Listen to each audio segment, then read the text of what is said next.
welcome to the Tabletop Games blog topic discussion. Fun to lose. How opponents' skill levels affect gameplay experience. I don't mind losing. In fact, when I play with my weekly game group, I usually lose. There are very few board games where I'm confident that I will win or at least have a good chance of winning. However, there's something interesting I noticed recently. Irrespective of whether you're a sore loser or gracious winner, I think it is true that gameplay experience changes depending on the skill level of the other players. Playing the same game with people who are as good at a game as you just feels different to playing with people who are better than you or worse than you. In this article, I want to investigate this a bit further. The first time I noticed it was when I played a game that I played many times with my friends in person against people I didn't know online. As you learn a game together and get better at it together, you, as a group, play it a certain way. You will have a rough idea of what the people around the table are likely to do in response to your turn. You can gauge how your regular game group plays a certain game. However, when you play against people you've never played with before, everything feels different. So, when I played Carcassonne Hunters and Gatherers on Yakata, I was a bit surprised at how competitive everyone was. I played the normal Carcassonne many times with my friends as well as my family. I appreciate the two games are a bit different, but in principle they work very similarly. So while my family usually plays this game very much just for fun, my friends can be very competitive. However, their competitiveness is nothing compared to how my Yakata opponents played this game. People actively placed tiles to block me off, and it felt as if they used every trick from the competition strategy book to win. Of course, that's all fair and legal, but it just wasn't what I had expected. It really changed the gameplay experience for me. While I didn't mind losing as such, it felt different to losing against my friends. I wouldn't say I felt cheated, but there certainly was a little bit of bitterness in me. Playing this game at a competition level is clearly very different to playing it casually. I reckon the overall gameplay experience would have been different if I'd also been at a competition level. In fact, when playing Sins, I adapt my playing style to those of my opponents. If they play competitively but at a more casual level, I do the same. If others place tiles to actively block me, then I have no regret doing the same to them.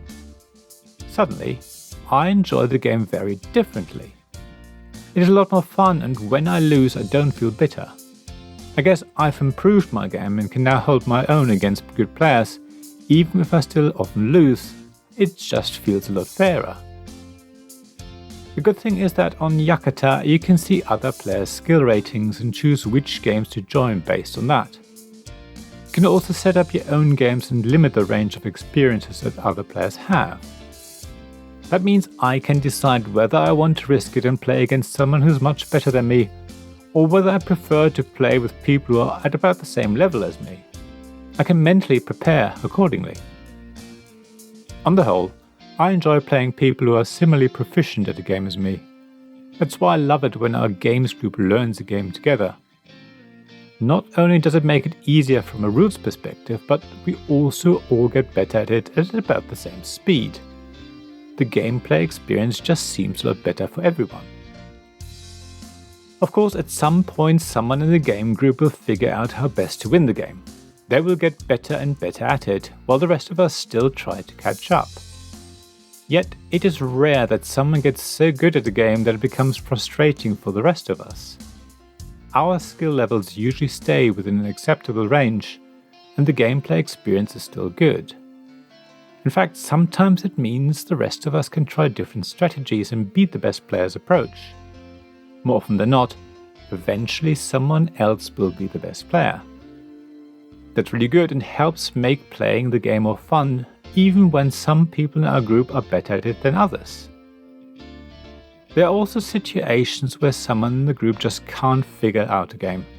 That's completely understandable. Not every game suits everyone.